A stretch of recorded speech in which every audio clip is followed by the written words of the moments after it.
Hello model citizens! I hope you're happy and I hope you're healthy, and I hope if you're not that this makes you happy and healthy, because this is beginner builds part 3. We're back to the Garage and Tools remix by Fujimi, and just on a side note, you know what? We doubled our subscribers since episode 1.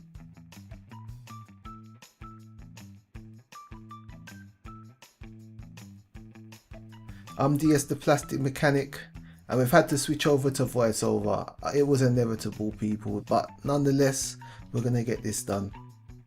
And first things first, if you'll recall, something I've seen people doing is using a knife to slice these bits off rather than sands. And personally, I can't see why you would want to do that. That is madness.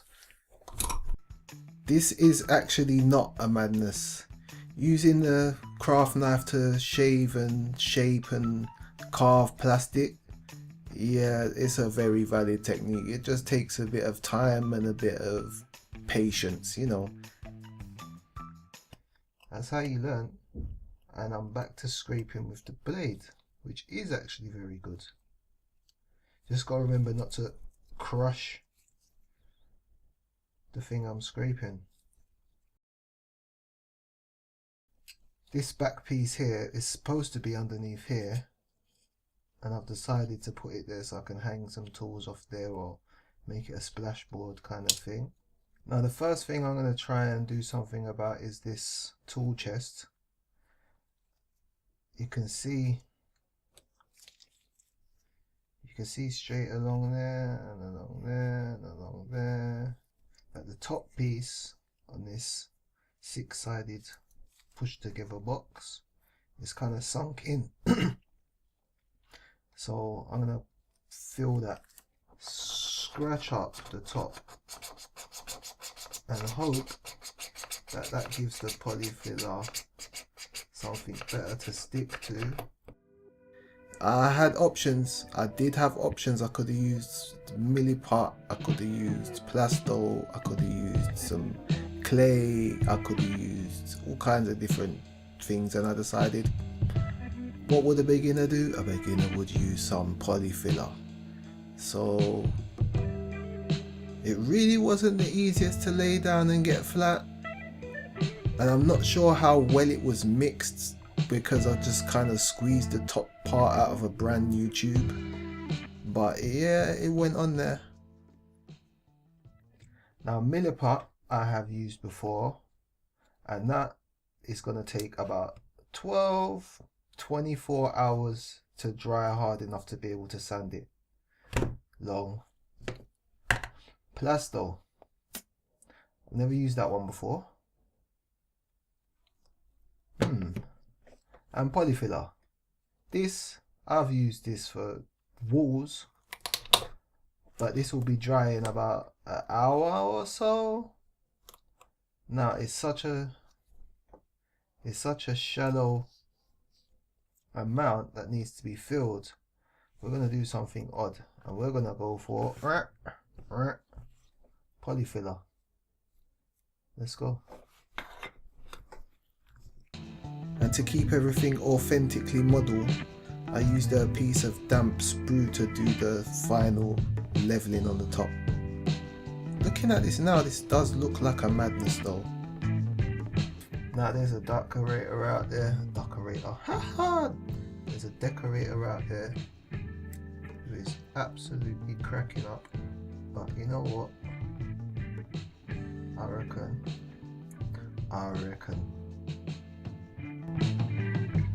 After that dried for about 10-15 minutes, I cleaned off all of the excess that had spilled over onto the sides, because there's no way that I'd be able to sand that back without losing detail. So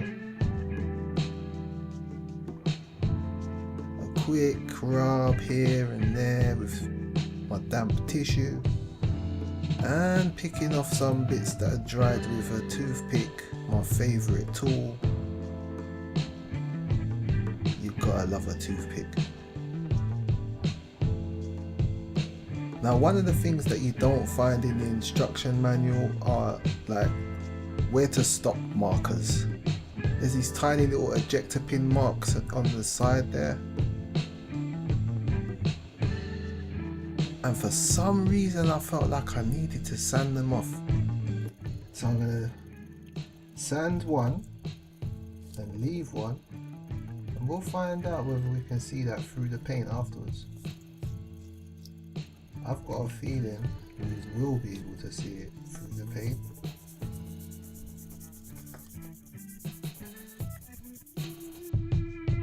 Sanding the gas canister back, that was a part, however, I did expect to do. I really piled on the glue, trying to get a full bond with no gaps.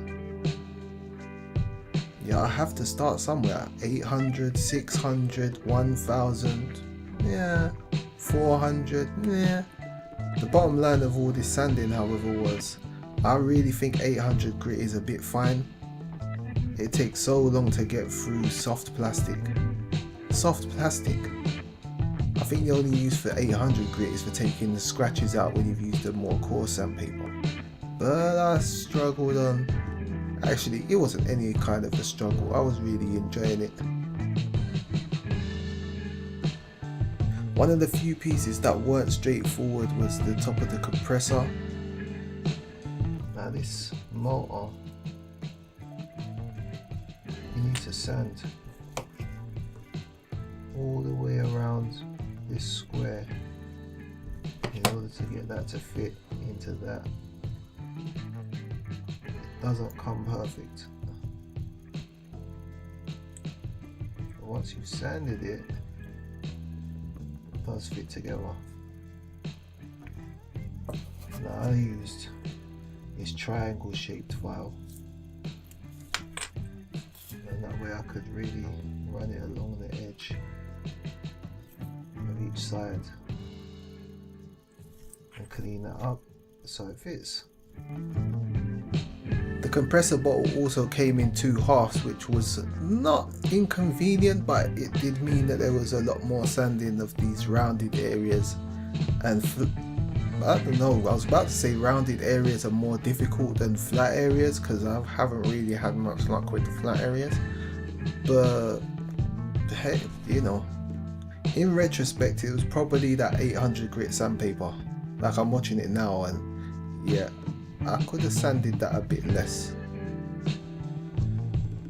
The net result of all this sanding was everything came out smooth and everything slotted together nicely. Another part that came in halves that I needed to pay attention to was the vacuum cleaner. I used a thin strip cut off and kind of rubbed it against it, held it flat while rubbing. You can see what I'm doing. I don't know what that technique there is called. 494 special technique. Yeah. No one ever thought of that one before. But anyway, this had mold lines all over it. Well, down the middle of it.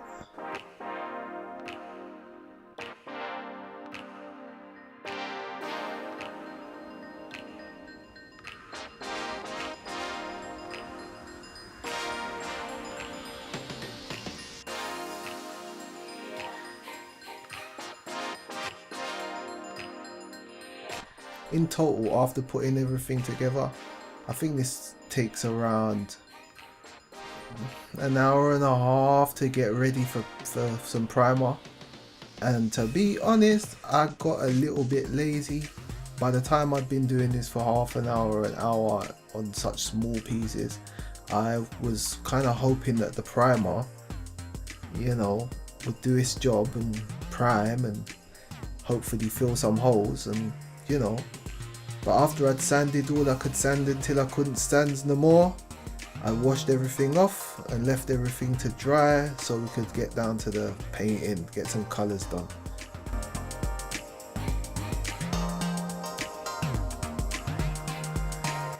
I washed everything in a mild solution of washing up liquid, mainly because I'd heard that there's mold release agent on these that sometimes messes up the paint, so I washed them all with a toothbrush and set them out on a paper towel to dry.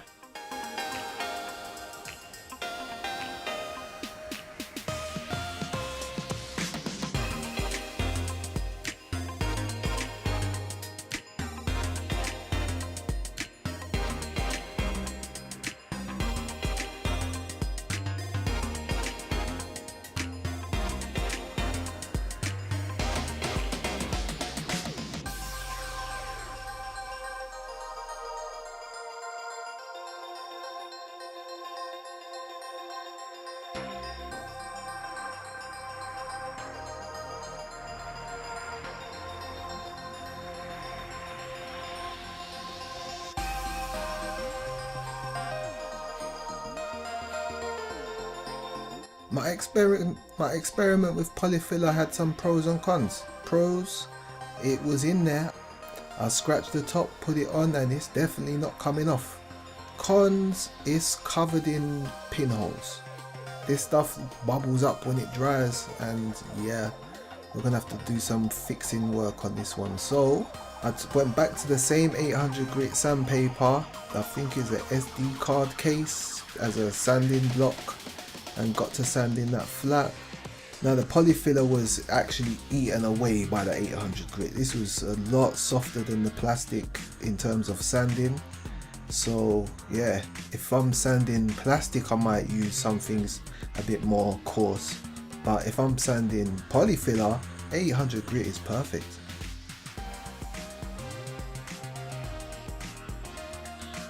And then we were done. I had everything finished, set up, assembled. And you know what, you get a sense of achievement at this point. I had my coloured scheme picked out from the beginning, so it was just a simple case of collecting together some paints and colours.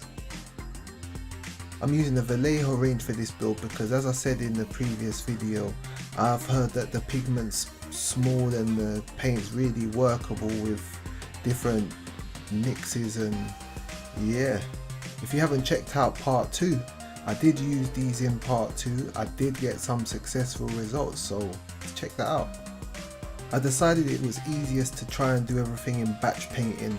Instead of mounting everything individually, I mount them on these food trays according to colour, and then I grouped the food trays according to primer.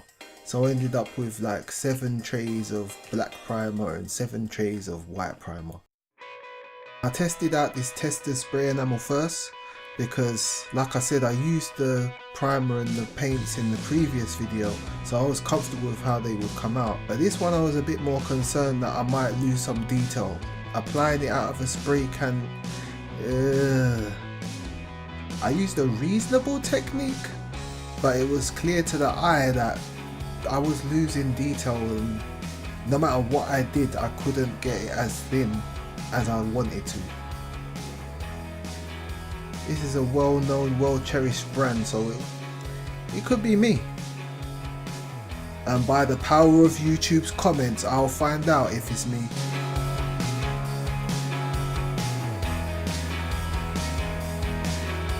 I laid down this white enamel primer underneath all of the parts that were going to be coloured. If it does have one advantage, however, spray enamel from a can is quick. The primer really showed off the terrible sanding job that I did. Now I could go back and paint this again, but I think I've got an idea on how this could be, I don't know, part of the story. All of the metal parts, they were primed in the Vallejo gloss black surface primer. I'm slowly getting comfortable with this. I like the way it sprays, I like the way it flows, and it was actually kind of fun to paint this. I didn't get any tip dry, and I was painting for, I don't know, maybe 15 minutes. I don't remember, to be honest. It could have been 15 minutes, it could have been half an hour, it could have been 5 minutes, but I remember I was having fun and I had no tip dry.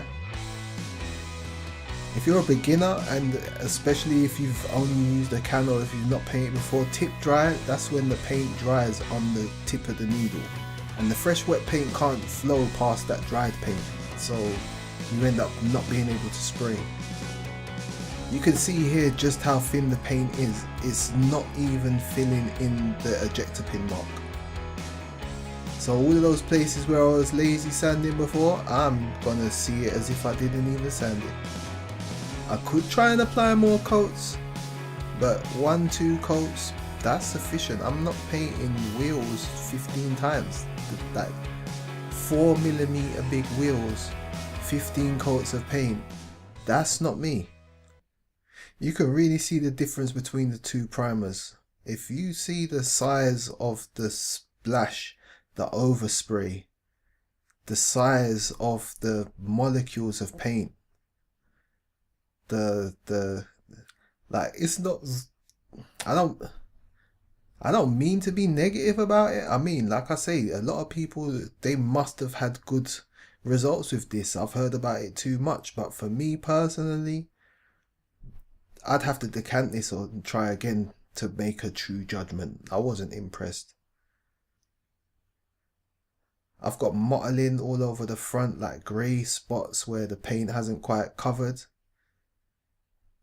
Where I laid it on thick is one step away from pooling. Where I've laid it on thin, it hasn't really covered. 2 coats and I would lose all of the detail in the like finer moldings. Like, it kind of looks like there's a tide mark. You can see the grey sweeping up into the brown. The contrast gonna be hard because this is white on white on white on white and with white gloves on. But yeah. And then the black, this was kind of the opposite. It laid down super smooth, super even, and so thin that if you didn't have a perfect surface, you ain't gonna have a perfect surface. Like, it has no filling quality whatsoever, which I suppose is a good thing. It just means that I need to use the right sandpaper and sand everything smooth. You can see the scratches.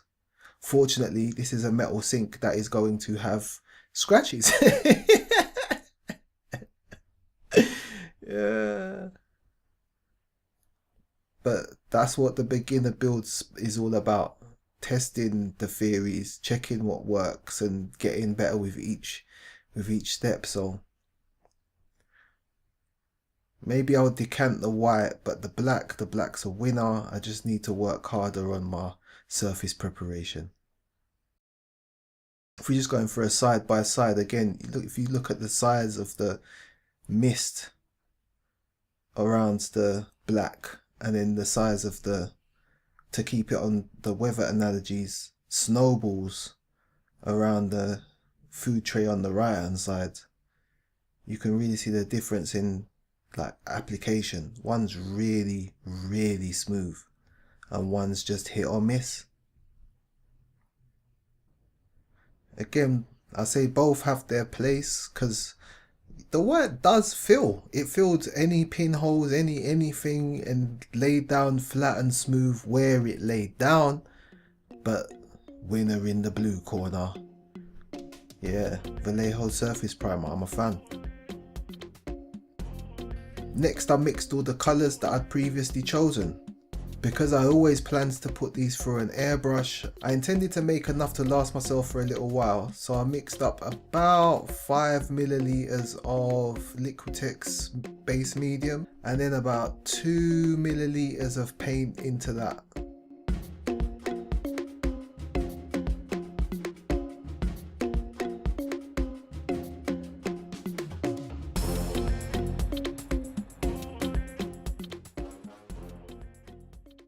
So it was a red, an orange, a yellow, a green, 2 shades of blue, an off-white and a black.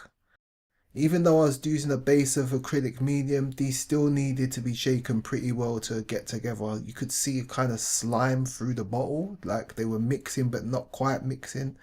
So be aware of that. When it came to spraying, however, they all sprayed really nicely. Maybe they sprayed a little bit too nicely at first, as in a little bit too watery. But rather than turn down the air pressure, I just turned back the trigger so that I couldn't pull back the needle so far and let out so much paint. I didn't really want to get into a whole learning session with the airbrush right now. I just wanted to lay down some colour.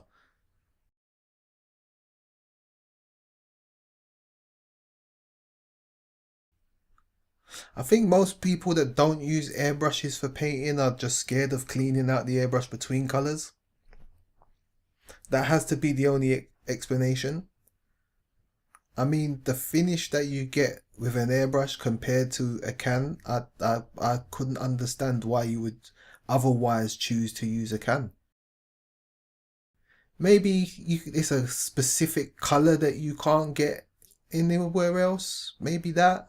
But I literally rinsed out the cup with some water, put in some new paint and carried on shooting paint after paint, colour after colour. no problems. In terms of getting the right consistency, the consistency didn't really change from airbrush medium. It was maybe 60% airbrush medium, maybe even more than that. So if airbrush medium can't go through an airbrush, then nothing can go through an airbrush. Or if it can't go through your airbrush, there must be the problem somewhere else. The problem's not the paint. In this ratio, the problem's not going to be the paint. The orange and the yellow, they took a little bit more work than the other colors. I had to spray those, the orange in particular for some reason, I had to spray those like 3 times to get the color up to the right density. But in the end, everything came out nice, everything came out pretty, everything came out flat.